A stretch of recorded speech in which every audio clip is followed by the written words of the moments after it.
Hello friends, welcome back to my channel Easy Way to Learn English with VJ. So இன்றைக்கி நம்ம என்ன பார்க்க போகிறோம் அப்படின்னா ஒரு இம்பார்ட்டண்ட்டான கிராமர் டாபிக் தான் பார்க்க போகிறோம். அதுக்கு முன்னால் இதுதான் ஃபஸ்ட் டைம் என்னோடய வீடியோவை நீங்கள் கிளிக் பண்ணி பார்க்குறீங்க அப்படின்னா மறக்காமல் சப்ஸ்கிரைப் பண்ணிக்கோங்க, கூடவே பெல் சிம்லையும் ப்ரெஸ் பண்ணிக்கோங்க.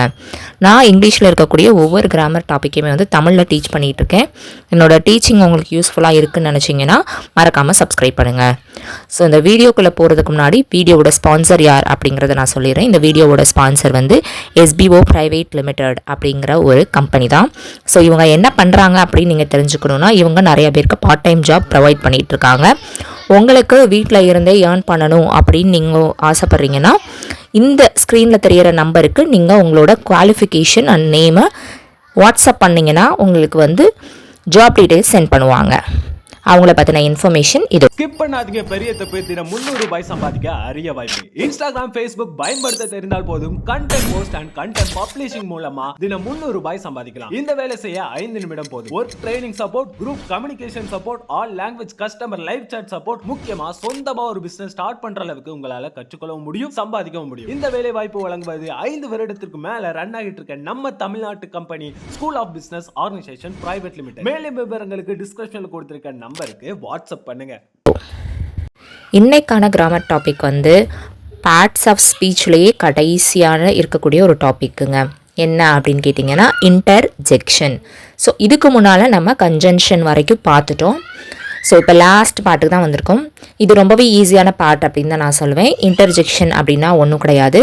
சில வார்த்தைகள் இதுதான் அர்த்தம்னு பர்டிகுலராக நம்மளால் சொல்ல முடியாது.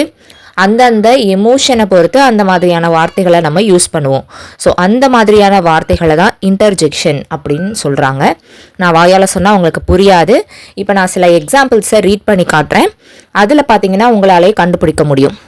ஃபர்ஸ்ட் ஒன் என்னென்னா, ஹுரே our side has won, alas we have lost, hush I hear someone coming, bravo Rama, well hit, hello Govind, how are you, ouch you are hurting me, wow what a wonderful painting, hey where are you going, ah that's the excuse every lazy boy makes, oh what a beautiful rose. So இது எல்லாத்துலேயும் பார்த்தீங்கன்னா exclamation mark use பண்ணி சில வார்த்தைகளை நம்ம use பண்ணியிருக்கோம். ஹொரே, alas, பிரவோ, ouch, wow, ஹே, ஓ. So இதுக்கெல்லாம் தனித்தனியாக ஏதாவது அர்த்தம் இருக்கான்னு கேட்டிங்கன்னா இல்லை. ஒரு சில வார்த்தைகள் சந்தோஷத்தை வெளிப்படுத்துகிற மாதிரி, ஒரு சில வார்த்தைகள் வலியை வெளிப்படுத்துகிற மாதிரி, ஒரு சில வார்த்தைகள் ஆச்சரியம், சர்ப்ரைஸ். ஸோ இந்த மாதிரியான நம்மளோட ஃபீலிங்ஸை வெளிப்படுத்துறதுக்காக சில வார்த்தைகளை நம்ம இங்கிலீஷில் யூஸ் பண்ணுறோம். அதை தான் வந்து இன்டர்ஜெக்ஷன்ஸ் அப்படின்னு சொல்கிறாங்க.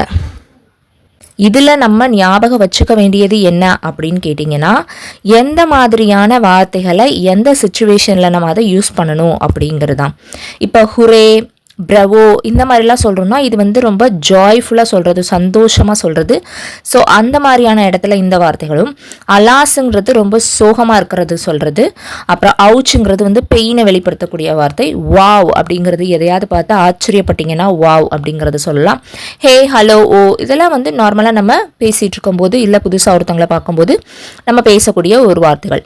ஸோ இந்த மாதிரி நம்ம இதை டிவைட் பண்ணி வச்சு அந்தந்த சிச்சுவேஷனுக்கு ஏற்ற மாதிரி அந்தந்த வார்த்தைகளை யூஸ் பண்ணால் கரெக்டாக இருக்கும். ஸோ ஆன் தி ஹோலாக என்ன சொல்கிறாங்க அப்படின்னா, interjection is a word that expresses and emotions such as surprise, excitement, anger, shock etcetera. So நம்மளோட இமோஷனை வெளிப்படுத்தக்கூடிய வார்த்தைகளை தான் வந்து இன்டர்ஜெக்ஷனில் சொல்கிறாங்க. ஸோ அதுக்கு ஒரு எக்ஸசைஸ் கொடுத்துருக்காங்க. எப்படின்னா ஃபில்லப்ஸ் மாதிரி கொடுத்துருக்காங்க. இப்போ நம்ம அந்த சென்டென்ஸை ரீட் பண்ணிவிட்டு அதுக்கு சூட்டபிளாக இருக்கக்கூடிய இன்டர்ஜெக்ஷன்ஸை யூஸ் பண்ண சொல்லியிருக்காங்க. Dash you have done well. So யாரையோ பாராட்டுற மாதிரி இருக்குது, அதனால் ப்ரவோ யூஸ் பண்ணலாம். Dash you will wake the baby. So baby தூங்கிட்டு இருக்கு, அதை நீங்கள் எழுப்பிடாதீங்கன்னு சொல்லணுன்னா நம்ம என்ன சொல்லுவோம், ஷ் அப்படின்னு ஒரு சவுண்டு சொல்லுவோம் இல்லையா. ஸோ அந்த SHHங்கிறத இங்கே யூஸ் பண்ணணும். Dash India has won. So நம்ம நாடு ஜெயிச்சிச்சுன்னு சொல்கிறது எவ்வளோ சந்தோஷமாக சொல்லுவோம். அப்போ hooray. What are you doing there. நீ அங்கே என்ன பண்ணிகிட்ருக்க அப்படின்னு நமக்கு கேட்கணும். அப்போ நம்ம ஹே அப்படிங்கிற வேர்டை யூஸ் பண்ணலாம். Dash you have stepped on my foot. நீ என் காலை மிதிச்சிட்ட. அப்போனா நம்மளுக்கு எப்படி இருக்கும்? பெயின்ஃபுல்லாக இருக்கும். ஸோ அந்த இடத்துல நம்ம ouch அப்படிங்கிற வேர்டை சொல்லலாம். dash what a strong man. இந்த இடத்துல பார்த்தீங்கன்னா யாரையோ பார்த்து ஆச்சரியப்படுறோம். அப்போ வாவ் அப்படிங்கிற வேர்டை இங்கே யூஸ் பண்ணலாம். நெக்ஸ்ட் பி என்ன கொடுத்துருக்காங்க அப்படின்னா, உங்களுக்கு ஃபேவரட்டான ஒரு டிவி ப்ரோக்ராம் நீங்கள் பார்க்குறீங்க, ஈவன் கிரிக்கெட் பார்க்குறீங்க அப்படின்னா, கிரிக்கெட் கமெண்ட்ரிலாம் பார்த்துருக்கீங்களா? ஏதாவது ஒன்று பால் மிஸ் ஆயிடுச்சுன்னா அதுக்கு வந்து சோகமாகவும், கேட்ச் பண்ணிட்டாங்க அப்படின்னா வந்துட்டு சந்தோஷமாகவும் நம்ம சொல்லுவோம்ல. ஸோ அந்த கமெண்ட்ரிஸ்லேயே நிறைய நம்ம இன்டர்ஜெக்ஷன்ஸ் யூஸ் பண்ணுற மாதிரி இருக்கும். உங்களுக்கு கிரிக்கெட் பிடிக்கும்னா அந்த மாதிரியான ஒரு பேராகிராஃப் எழுத சொல்லியிருக்காங்க. அதில் உங்களால் முடிஞ்ச அளவு நிறைய இன்டர்ஜெக்ஷனை யூஸ் பண்ணி எழுத சொல்லியிருக்காங்க. சப்போஸ் வந்து எனக்கு கிரிக்கெட்லாம் பிடிக்காது அப்படின்னா உங்களுக்கு எது ரொம்ப பிடிக்குமோ அந்த டிவி ப்ரோக்ராமை பற்றி ஒரு 10 சென்டென்ஸ் எழுதுங்க. அதில் இந்த மாதிரியான இன்டர்ஜெக்ஷன்ஸை யூஸ் பண்ணுங்க அப்படின்னு சொல்லியிருக்காங்க. இதை நீங்கள் கண்டிப்பாக ட்ரை பண்ணி பார்க்கலாம் அப்படின்னு நான் சொல்லுவேன். இந்த வீடியோ உங்களுக்கு பிடிச்சிருந்துச்சுன்னா மறக்காமல் சப்ஸ்கிரைப் பண்ணுங்கள். தேங்க்ஸ் ஃபார் வாட்சிங்.